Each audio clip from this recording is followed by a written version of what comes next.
Many people ask me, why does it seem like it's very difficult to acquire an entry level position within cybersecurity? Well, first of all, cybersecurity is a very broad term representing many different areas of expertise with many different varied requirements. There's blue teams, there's red teaming, there's pen testing, there's SOC 1, 2, and 3, Security Operations Center.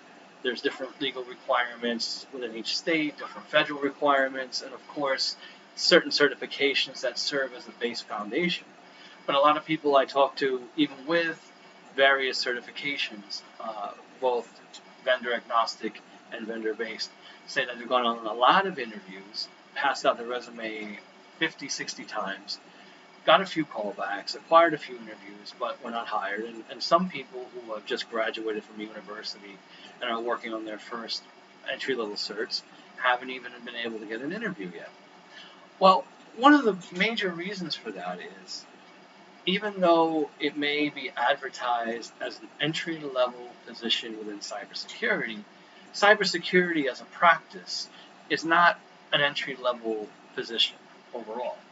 It might be entry level within that field, but there are certain levels of knowledge and understanding and skill sets that are typically expected. Now, these vary from company to company. The size of the company will determine some of that. The purpose of the company will determine some of that. Are you working for a nonprofit, a for-profit? Are you applying to government positions?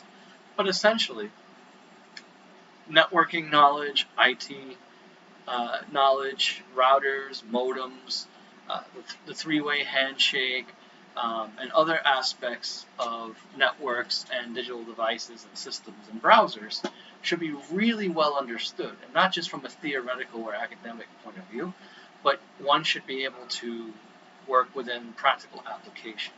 Now, this is not an exhaustive list, but some areas and skills that are very important: Wireshark, Nmap, Masscan, Kali Linux, Microsoft group policies, different permissions that are granted to different users, identity management.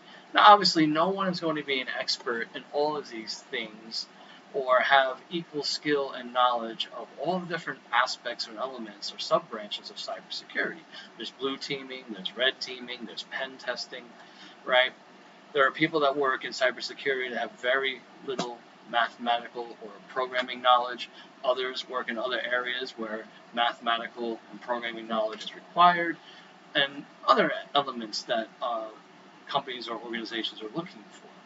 But keep in mind, again, my initial point, the most basic entry-level position within cybersecurity still assumes a certain amount of prerequisite skill and knowledge, and they want to see that it's demonstrated. So while it's important to get certain certificates, while it's important to have an educational background, I still believe in the power of college degrees coupled with certificates. One needs to have some breadth and depth experience with information technology, information systems, setting up networks, DNS, domain naming system, setting up IPs, understanding MAC addresses, understanding IP and MAC spoofing and things of this nature.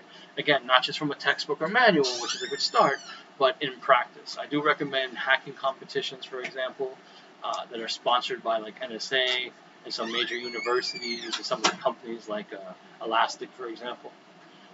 But another way, and one way that I've been able to do this, in addition to my college credits, my certificates, and being an adjunct professor in IT and cloud and related cybersecurity frameworks, is getting in as a consultant, learning the ins and outs and a practical applicability within the industry itself, being able to assess a small or medium business that can't afford a large corporate cybersecurity assessment, but does have a need to meet compliance, HIPAA, CISA, best practices in NIST, and then be able to develop that program and show them the pain points, explain to them the positives of getting the cybersecurity assessment and an installation of various software and various hardening systems. So if one knows how to explain the system to people who don't understand cybersecurity very well and can assess in an accurate and honest way,